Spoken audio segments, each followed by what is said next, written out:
alligators, what's up? It's Allie Hardesty, and today's video is going to be how to get famous on YouTube, how to grow on YouTube, how to have your videos go viral, and just how to get your channel up and going in general. I have been asked to make this video since the very beginning of my channel, and I've been putting it off for the longest time for a few reasons. One being there is seriously so much to say in one video that I'm gonna have to spread it out. So I think today I'm going to be primarily focusing on how to grow your channel, gain subscribers, everything I just listed, versus the money side of things, like how to make YouTube your actual job, how to set up affiliate links, get sponsorships, monetize your channel, etc. So if you guys would like to see a video on that in specific, like how to make YouTube an actual career, that's a whole separate ball game. So let me know, give this video a thumbs up, and I will do that video. This is the second video in my series of like how to with social media vids. I did a how to get famous on Instagram video that actually is approaching 500,000 right now. So I was pretty impressed. I didn't expect it to do that well, but I guess a lot of people don't really talk about these things, or at least give like real tips.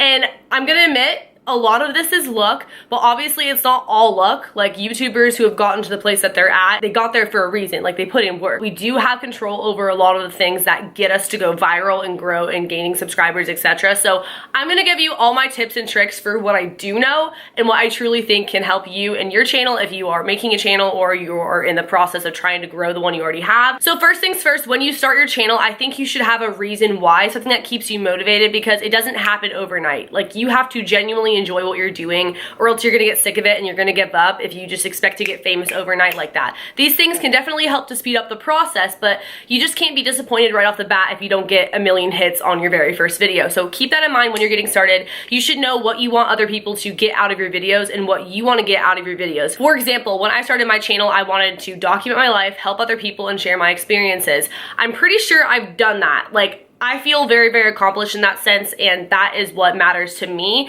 And I think that people can see that in my videos. I have shared things that other people couldn't necessarily talk about unless they went through the same thing. For example, my ADD, that's something I've struggled with my entire life. I've made videos about it, and people can see in my videos how real I'm being when talking about that subject. So a lot of people do suggest that when you make a channel, you should do like the cliche how-to videos, because people easily search those. If that's what you want to do that. But I would suggest doing something that still relates to you, so you can add your passion and your personal input to whatever you're talking about. So yeah, how-to videos, they do get hits right off the bat. I never really went that route. I didn't even actually hear that piece of advice till much later, but if you do a how-to video, it's definitely gonna show through the video if you actually care about whatever it is that you're doing a how-to video on. Don't just make a video because you think it's gonna do well or you think people would wanna see it. If that was the case, you guys, I would do a lot of certain types of videos that I've never done, or I would do more of, because I know that those are things that do well. But do what you personally have a passion for and wanna talk about and have experience with. Think of something that makes you unique and that people go to you for if they have a question. They want to know how you have followers on Instagram. They want to know how you grew your hair out the way that you did. They want to know why you wear colored contacts and where you get them from and how you put them on, etc. If you're doing like a how-to kind of video, or if you want to do a story time, what is your go-to experience that you tell people when you meet them right off the bat? Like the craziest thing that's ever happened to you that people are genuinely interested in hearing about. Keep that in mind. Same thing with conspiracy theories. It has to be what you're genuinely passionate about and what people know you for, even if it's not on the internet yet. It could just be in your personal life, in high school, whatever it is. Don't feel awkward when filming. I promise I'm gonna get to the technical stuff later in this video, but don't feel awkward. I felt so weird talking to myself in a camera in the beginning, and it definitely showed. So think about what you notice and what you like in other creators, whether it's their editing style or the way they get really close to the camera, or the way they laugh, or they're super bubbly, or they make corny jokes, and try to incorporate that into your videos because you know that you like seeing those in other people's videos. But be yourself. Don't try to be Jenna Marbles or Shane Dawson.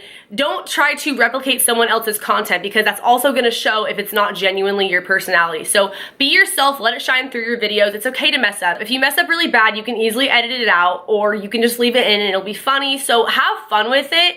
Don't put yourself under a bunch of pressure when it's your first time filming, because I know I did. I felt like everything I said had to be perfect, and sometimes I still feel that way. So just know that you're in a safe place and that people ultimately will watch you for your personality, not just your content. So don't feel like you have to be a alien or a robot when speaking and sharing whatever it is that you have to say. You can mess up, you can make mistakes, you can burp, you can do this and that. If anything, it'll just make the content more relatable and funny. Once you get a decent amount of following, which I'll talk more about how to do that. You're gonna wanna do a Q&A video because you want people to get to know you as a person. You don't have to do a Q&A, but I would definitely suggest opening up because it makes your relationship with your subscribers that much more closer if they know who you are, where you came from, why you're doing YouTube, what's your purpose on here, are you in school, how old are you, what's your favorite color, whatever. Just basically getting to know you as a YouTuber, because I know the people that I watch on a consistent basis, I feel like they're my friends. Or at this point being a YouTuber, like they actually are my friends in real life, but that's because I've gotten to know them through their videos or outside of their videos because they're personable. The next thing is thumbnails, and arguably I feel like these could actually be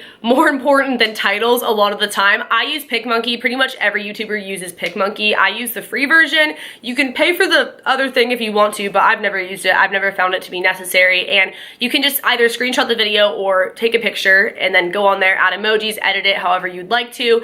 And when I first started, I didn't even know that you could do this. I would literally just screenshot the thumbnail randomly in the video and slap emojis on it. So now I try a little bit harder than that because I figured out how to actually do that and how much it really does make a difference. I've also learned that less is more when it comes to thumbnails. Sometimes if you have a bunch of stuff on there, it looks way too overwhelming and people just won't click on it. Sometimes it also doesn't hurt to have something on the thumbnail, like in writing, that's different from whatever the title is. All of this works in conjunction to make your videos do well. Title, tags, and the description box. Those things, they need to match up. That's actually crucial.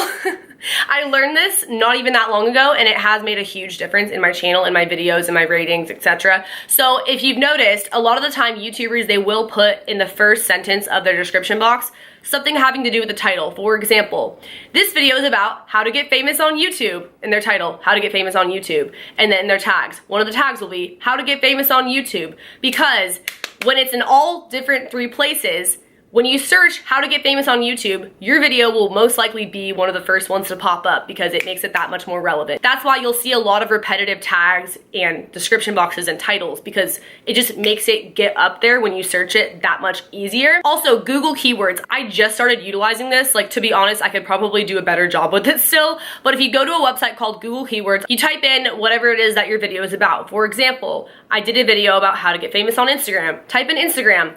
Some of the top search things are how to get famous on Instagram, how to grow on Instagram, how to edit pictures on Instagram. Of course, only if they are in fact relevant to the video, you talked about them in the video, etc. All those tags would fit, so I can slap them into the tag portion of the video, and then they're in there, so if people search for those, my video is also likely to pop up. Overall, I don't think tags matter as much, but they definitely help, especially all 3 together. And I'll let you in on another little secret. I didn't even know this when I started, but I used to give credit. In fact, I still give credit if my video was inspired by another YouTuber. For example, my confronting my ex with the other woman video. I saw Carrie Dayton, who I just did a collab with like a few weeks ago.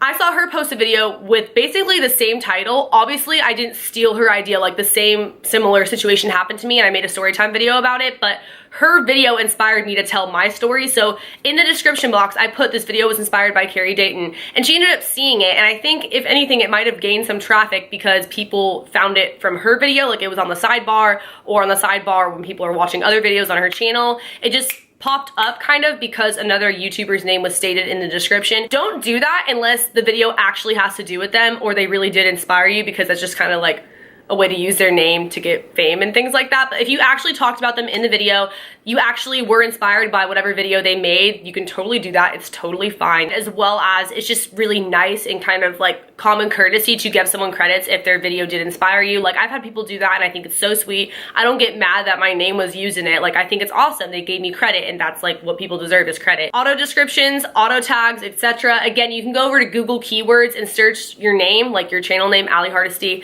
and all my most popular video titles will basically come up, or other things that people commonly search with my name. Those are my auto tags. So every single video, those are automatically in there. I don't have to go and individually type all of them. Same thing with my auto descriptions. I have all my social media, business inquiries, my email address, everything looks the same. And then on top of that, I just add whatever the video is about or other added links that I want to put in there. But it creates a lot less work for you in the long run if you are going to be consistently uploading. Also, make sure that your videos upload automatically to private. I mean, you don't have to, but I didn't even know you could do that for the longest time. So literally, if I put a video live, it would go up at like 3 in the morning if that's just like when I was uploading. Didn't make any sense. So putting them on private means that you can space them out better, which is what I do now. I more commonly have like 5+ videos unlisted or private on my channel before actually making them public for people to see live, like on YouTube. So that is never a bad idea. That way you can film a lot in bulk and spread them out and then film some more. Make sure that the titles and thumbnails are interesting. It doesn't have to be super clickbaity, but make it so that people at least want to click on it, you know, make it look nice. Cross promote, post your stuff on Instagram. If you don't want to post it on Instagram to mess up your feed or whatever, post it on your Insta story. Snapchat, now you can upload pictures from your camera roll. So I'll usually screenshot the video when it goes live and upload it that way. Or you can just take a video or picture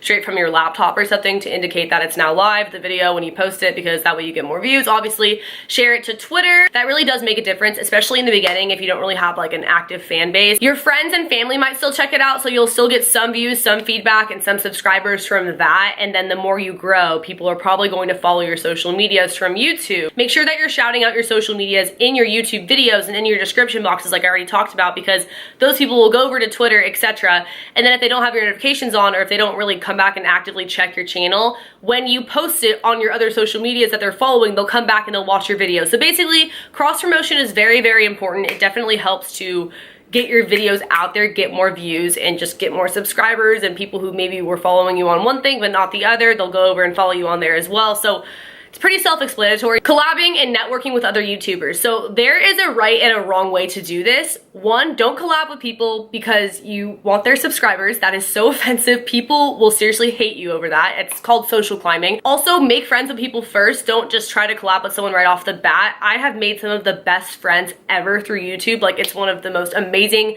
ways to connect with people in the whole entire world, especially because you have that common interest with them. And so not even just collabing with that person helps to grow both yours and the other person's channel, but just bouncing ideas off of each other, helping to learn from each other. Maybe they could teach you something that you didn't know and vice versa. It's just really great to be a part of the community. So make sure that you do dive in, DM people, at them, comment on their stuff, and get to know them. Also, commenting on people's videos, believe it or not, that actually helps people to come back to your channel. But don't be that person who comments saying self-promo, check out my channel. I personally never care when people do that. Like, self-promote on my video all you want, but it doesn't really get people to come to your channel unless you did a video very similar. It's more so if you get a top comment or you're showing support, people might click on your channel and go check it out as well, because I know I always read the comments. I don't know about you guys. I've definitely subscribed to people from the comments. If you genuinely enjoy someone's video, let them know. YouTubers really appreciate that, and it helps us trend as well. So you doing that, we're gonna pay it forward probably and check out your stuff at one point or another if we notice you, and other people who notice you in the comments. So it's just a way, again, to be interactive with the YouTube community, and it kind of helps people to come across your channel and find you. So I would say that the quickest way out of everything I just said, which these things will help you get to this point, would be having a viral video. Having a video go viral. People go viral for many different reasons. I went viral for story times, conspiracy theories, and I just had like a twerking drive with me video go viral. Also, my Instagram how-to video went pretty viral. To me, viral is when a video starts getting a lot of views in a very short amount of time, like it trends and that sort of thing. People see it in their recommended section. So that can happen to pretty much any video. It's not just like certain kind of videos tend to do that. Obviously, if you're a bigger YouTuber, it happens more often, but it can happen to anyone. That is kind of when you see a peak in your subscriber count as well as your earnings, which that'll be the whole other video. Like I said, don't get used to it because YouTube fluctuates all the time when it comes to numbers in terms of money and subscriber count. So you want to keep your channel consistent. You want to be consistently posting. Do not have a dead channel, because to be honest, not only does that not provide your subscribers with content, but people will stop coming back because they know that you're not really going to be there, so they'll stop checking up on you. I know that I have YouTubers who I watch all the time because I know they're always posting. So even if I don't get a notification or I don't see that they posted a video, I'm probably going to go search their channel. Versus people who I know don't ever really upload, I kind of don't bother unless I specifically see a video and I'm like, oh wow, for once they uploaded. You know, nothing against that. Anyone can upload at their own pace. Also, I feel like sometimes people may upload too much. I had that problem in the beginning, so I do think it's good to find a balance and whatever you can juggle, because if you're posting videos all the time but they suck and they're rushed and you can tell that you're not genuinely enjoying filming, what's the point? Like, it'd be better to have high quality videos less often, obviously. But that being said, make sure that you are putting out content for people. You can do it where you're filming in bulk and spreading it out like I do, but if you just don't upload, people are not really going to come back. You're going to have a lot of dead subscribers, especially if it's right after you had a viral video. Notice what videos do well on your channel and continue to do them. Take note of what people subscribe to your channel for and make sure that you continue to post those kinds of videos, because that'll keep those views coming in. Like, when I do videos that have done well before, my channel, they automatically get more views because that's what people subscribe for, you know? Also, try to make quality videos, exporting in the highest quality you can, like HD. I did not do that in the beginning because I didn't know how. I'll have all my links to everything I personally use below, like camera, lighting. I used iMovie for the first year of my YouTube career, and then more recently I started using Final Cut Pro. iMovie is free and basically the Walmart version of Final Cut Pro, so when you do decide to upgrade and pay the $300 to get Final Cut Pro, if you ever do, you'll pretty much know how to use it because you were already basically using a low-class version of it. A lot of people film their first videos on their phone. I don't really think it makes much of a difference. A lot of my first videos that did really well were not even good quality. I didn't have lighting. I think the only thing I had was a camera, and I don't even have that nice of a camera, to be honest. This is the same camera that I've been using the entire time I've been making videos, so it's definitely not necessary. It just helps to have professional equipment in the long run. Again, I have so much more I could honestly say about this, having to do with growing, just like other little things. If you have any questions, be sure to leave them below. Also, as far as making YouTube your job, whole separate thing. I will make a video if you guys want, so give this one a thumbs up and let me know if you want to see that. Subscribe to my channel if you are new here. Turn on post notifications by hitting that bell button right next to the subscription box. Follow my social media. I have Instagram, Twitter, Snapchat, and YouNow, where I broadcast every single day. I also have a Patreon where I post exclusive videos and photos that you can't see anywhere else. And I will see you guys in the next video. Later, alligators. Bye.